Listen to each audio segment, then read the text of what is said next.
कि खुदा की शान रबूबियत में और वालिदैन की परवरिश करने में फ़र्क है। खुदा भी पालता है, बंदे भी पालते हैं, माँ बाप भी पाल रहे हैं, मगर फ़र्क, बहुत से फ़र्क बता चुका हूँ। ये कि एक तो फ़र्क ये है कि अगर माँ बाप कभी कभी नाराज़ हो जाते हैं, बहुत नाराज़ हुए, बहुत जलाल में आए, लड़के ने ऐसी तकलीफ पहुँचाई तो निकाल देते हैं घर से। घर में एंट्री उसकी बंद, या सुधर जा या कहीं और जा। ये पालने वाले जिन्होंने कलेजे से लगा के पाला था, आज इतनी नफरत, तो सिर्फ चंद साल पाला, 60 साल 70 साल अगर पूरी जिंदगी तरबियत दे रहे हो तो। वरना एक वक्त आता है कि लड़का खुद कहता है कि 20-25 साल बाद कि अब मैं सही हूं और मुझे तरबियत की जरूरत नहीं, मगर उसी 20-25 साल के अंदर कभी कभी माँ बाप का दिल इतना टूट जाता है, माँ बाप इतना नाराज हो जाते हैं कि निकाल देते हैं। मगर ए बंदो, कभी तुम्हारे रब ने तुम्हें निकाला, अपने दायरे रहमत से बाहर किया? कभी तुम्हारी रोजी छीनी? कभी तुम्हारा खाना बंद किया? सुबह से शाम तक नाफरमानी, ये आंखें गुनाहों में, मगर रब भी नाई वापस नहीं ले रहा। इन हाथों से जुल्म हो रहा है, मगर ये हाथ कट के नहीं गिर रहा है। कदम गलत जगह जा रहे हैं, मगर फिर भी सही सालिम है।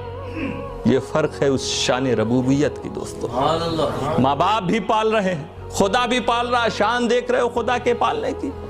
दूसरी बात, कभी कभी ऐसा होता है कि बच्चा खुद ही घर से निकल जाता है। ऐसा आजकल इस दुनिया में बहुत ज्यादा हो रहा है। माँ बाप तो आखिर वक्त तक नाज बर्दारी करते हैं, माफ करते रहते हैं, लेकिन लड़का ही इतना शरीर होता, कहता मेरे पीछे पड़ गए हैं, मैं खुद घर छोड़ के चला जाऊंगा।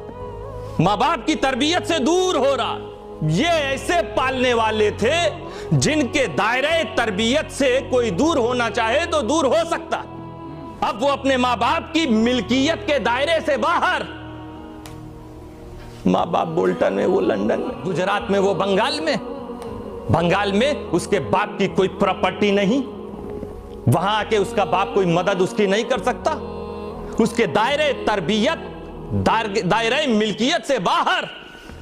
ये माँ बाप ऐसे पालने वाले कि इनके दायरे तरबियत और मिल्कियत से इंसान बाहर हो सकता है, मगर खुदा, अगर कोई ये कहे कि मुझे नहीं चाहिए खुदा की रबूबियत, निकलेगा अपने घर से क्या बाहर हो जाएगा? अगर कभी कोई ये सोचे तो चाहिए कि वो जंगलों की तरफ जाए। खुदा की रबूबियत का दायरा, अरे वो दायरा लामहदूद, दायरा ही नहीं, उसकी मिल्कियत लामहदूद।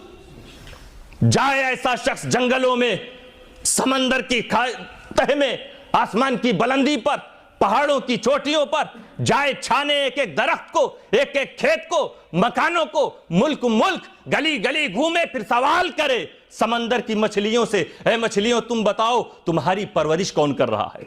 जंगलों के जानवरों से तुम बताओ तुम्हारी परवरिश कौन कर रहा है? आसमान के परिंदों से तुम्हारी परवरिश कौन कर रहा है? दरख्त के फलों से तुम्हें कौन पाल रहा है? तो समंदर की गहराई से लेकर पहाड़ की चोटी तक, जमीन से लेकर आसमान तक, किसी आलम में भी चले जाओ, सारी मखलूकात एक ही बात कहती नजर आएगी। तुम खुद उन मखलूकात के साथ यही जुमला दोहराओगे कि अल्हम्दुलिल्लाह रब्बिल आलमीन। सारे आलम को पालने वाला रब है, खुदा है, वो अल्लाह है।